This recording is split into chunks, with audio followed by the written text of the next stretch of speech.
এখন আপনার এই তাপদাহ এটা যে কেবল প্রাকৃতিক নয়, ঢাকা সহ দেশের বেশ কয়েকটি শহর যে এখন অপরিকল্পিত নগরায়নের কারণেই এইরকম একটা ভয়ঙ্কর অবস্থার মধ্যে প্রবেশ করেছে।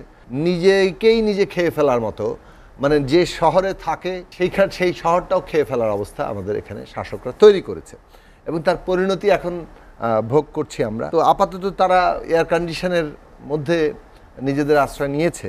এই সরকারের রাজনৈতিক চরিত্রটা কি সেটা জাতীয় পার্টির মধ্যে দিয়ে খুব ভালো মতো প্রকাশিত হয়ে যায়। লড়াই চলছে, এই লড়াই হচ্ছে জনগণের অধিকার কেড়ে নেওয়ার বিপরীতে মানুষ যে অধিকার প্রতিষ্ঠা দেখতে চায় তার লড়াই। জোনায়েদ সাকি যেটি ভাই বলছিলেন যে রাজনীতিতে এই গরমে মানুষের পাশে দাঁড়ানো রাজনীতি, যারা মানুষের পাশে দাঁড়ায় মানুষের কথা বলে তার সেই রাজনীতি। ধন্যবাদ আপনাকে। আমি আমার সহযোগী সহ যারা অনুষ্ঠান দেখছেন সবাইকে সালাম এবং শুভেচ্ছা জানাচ্ছি। পুরো দেশ এবং এই অঞ্চল তীব্র গরমের এবং একটা দাবদাহের মধ্যে দিয়ে যাচ্ছে।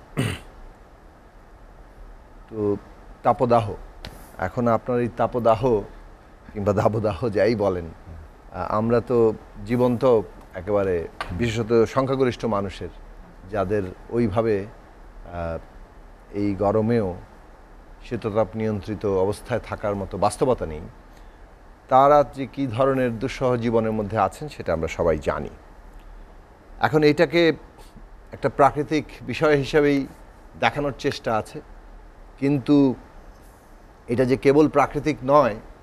এবং ঢাকা সহ দেশের বেশ কয়েকটি শহর যে এখন অপরিকল্পিত নগরায়নের কারণেই এইরকম একটা ভয়ঙ্কর অবস্থার মধ্যে প্রবেশ করেছে, সেটা আমরা সবাই এখন আলাপ আলোচনার মধ্য দিয়ে বিষয়গুলো উঠে আসছে। যদিও নানাভাবে বিভ্রান্তির তৈরির চেষ্টা সবসময় থাকে। উষ্ণায়ন ঘটছে, দুনিয়াব্যাপী ঘটছে, কিন্তু বাংলাদেশে এই বিশেষ তাপদাহের কিংবা ক্রমাগত উষ্ণায়নের বড় ধরনের ঝুঁকি তো আছে রাজধানী ঢাকা। হ্যাঁ, কিন্তু এটার মূল কারণ কিন্তু অপরিকল্পিত নগরায়ন। তো আমাদের দেশে তো এখন ধরেন মানে লুটপাট, দুর্নীতি, দখল, এগুলো হচ্ছে প্রধান প্রবণতা এবং রাজনৈতিক ক্ষমতা ব্যবহার করে কিভাবে লুটপাট দখল করা যাবে এটাই মূল লক্ষ্য। এই লক্ষ্যের জন্যই বাকি সব কিছু, এই ধরনের ক্ষমতা দখল করে রাখা, তারপরে এই ক্ষমতা দখলকে নানান রকম লেবেল আরোপ করে জায়েজ করা, মুক্তিযুদ্ধের চেতনাও বলে ফেলা। তো সেই দিয়ে জায়েজ করে করে মোটামুটি দখলদারিত্বটা কায়েম রেখে নিজেকেই নিজে খেয়ে ফেলার মতো, মানে যে শহরে থাকে সেই শহরটাও খেয়ে ফেলার অবস্থা আমাদের এখানে শাসকরা তৈরি করেছে এবং তার পরিণতি এখন ভোগ করছি আমরা। তো আপাতত তারা এয়ার কন্ডিশনের মধ্যে নিজেদের আশ্রয় নিয়েছে, কিন্তু এইরকম তাপদাহ চলতে থাকলে এয়ার কন্ডিশন বোধহয় কাজ করবে না, খুব বেশি কতটা কাজ করবে সেটা নিয়ে আমাদের চিন্তা করতে হবে। ফলে রাজনীতির যে মূল এই মানে চেহারাটা, এই চেহারাটা তো আমাদের সমগ্র জীবনকেই ভয়ঙ্কর জায়গায় ঠেলছে। বাকি রাজনীতি যে কি হবে সেটা তো বোঝা যায়। জাতীয় পার্টি হচ্ছে বাংলাদেশের রাজনীতির একটা সিমটম। জাতীয় পার্টি এখন দল হিসেবে জনসমর্থনের দিক থেকে সব দিক থেকেই খুব বেশি আলোচনার দাবি রাখে না, এটা আমার মতামত। কিন্তু জাতীয় পার্টির যে পরিণতিটা হয়েছে এবং সেইটাকে বাংলাদেশের রাজনীতিতে নানান সিমটম আকারে দেখা যায়। বিশেষত বর্তমান সরকার কিভাবে একটা নিয়ন্ত্রণ বজায় রাখতে চাইছে, কিভাবে নিয়ন্ত্রিত রাজনীতি রাখতে চায়, কিভাবে অনুগত বসংবদ দল চায়, কিভাবে অনুগত বসংবদ বিরোধী দল চায়, এইটার একটা মানে যাকে বলে প্রকৃষ্ট উদাহরণ হিসেবে তারা তৈরি করেছে। এখন একটা দল স্বাধীনভাবে সিদ্ধান্ত নিতে পারে না। সাকিব ভাই, দল হিসেবে কোনটাই বা আলোচনায় এখন আছে রাজনীতিতে? আপনি বললেন যে নিয়ন্ত্রণ, সরকার যে নিয়ন্ত্রণ ব্যবস্থা তৈরি করেছে সেখানে আসলে অন্য দলেরই বা কি করার আছে, তারা কি কোনো আলোচনা আছে? অন্য দল লড়াই করছে।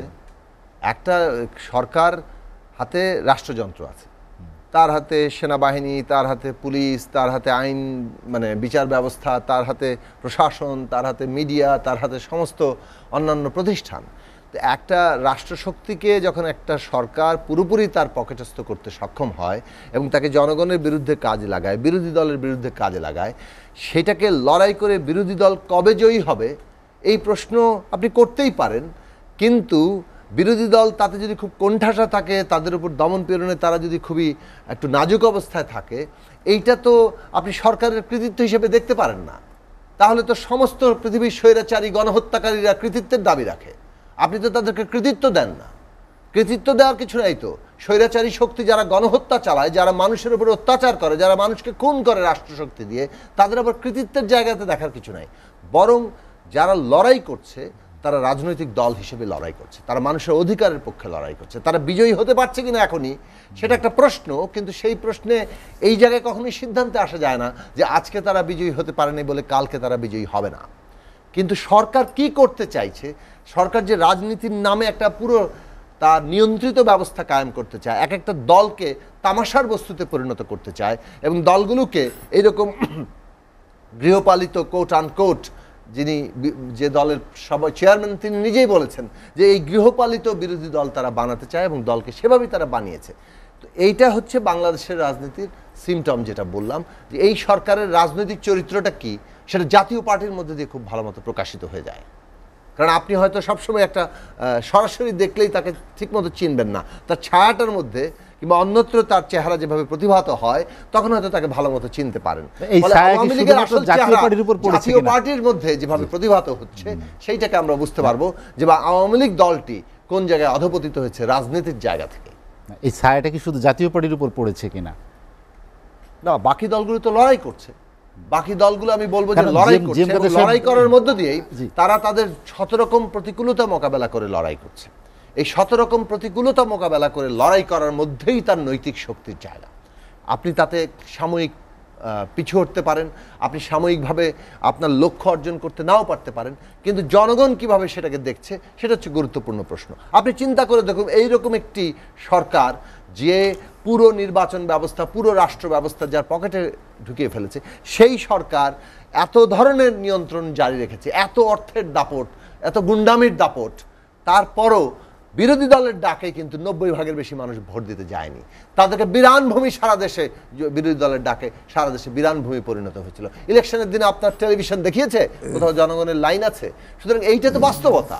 এখন ওনারা পার্সেন্টেজ বাড়াতে পারে কারণ ওনার হাতে একটা নির্বাচন কমিশন আছে, যাদের কোনো ন্যূনতম মানে কি বলে যে লজ্জাবোধ কোনো কিছুই আর অবশিষ্ট নাই। কারণ সবাই আসলে বশংবদ, সবাই সরকার যা বলবে সেইটাকে একটা মুখে তারা প্রচার করবেন। ফলে তারা কত পার্সেন্ট দেখালেন এটা দেখানোর ক্ষমতা আছে, কিন্তু মানুষ দেখেছে যে তারা মানুষ ভোট দিতে যায়নি। সে তার ব্যক্তিগত অভিজ্ঞতা থেকে জানে, তার পারিপার্শ্বিক অভিজ্ঞতা থেকে জানে এবং মিডিয়ার অভিজ্ঞতা দিয়ে সারা দেশের অভিজ্ঞতা তারা দেখেছে যে মানুষ ভোট দিতে যায়নি। ফলে এটা হচ্ছে বাস্তবতা। লড়াই চলছে, এই লড়াই হচ্ছে জনগণের অধিকার কেড়ে নেওয়ার বিপরীতে মানুষ যে অধিকার প্রতিষ্ঠা দেখতে চায় তার লড়াই। এবং সেই অধিকার প্রতিষ্ঠার জন্য আজকে এটা পরিষ্কার যে এখানে একটা খোলনলচে বদল দরকার। এই রাষ্ট্র ব্যবস্থা যেটা আসলে মূলত এই সরকার এই ব্যবস্থাটাকে পরিপূর্ণভাবে একটা স্বৈরাচারী ফ্যাসিস্ট ব্যবস্থায় পরিণত করেছে এবং এর মধ্যে ন্যূনতম আর কোনো গণতন্ত্রের জায়গা নেই।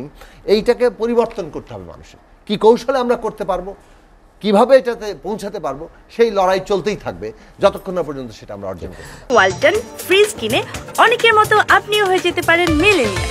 সেরা পণ্যের সেরা অফার।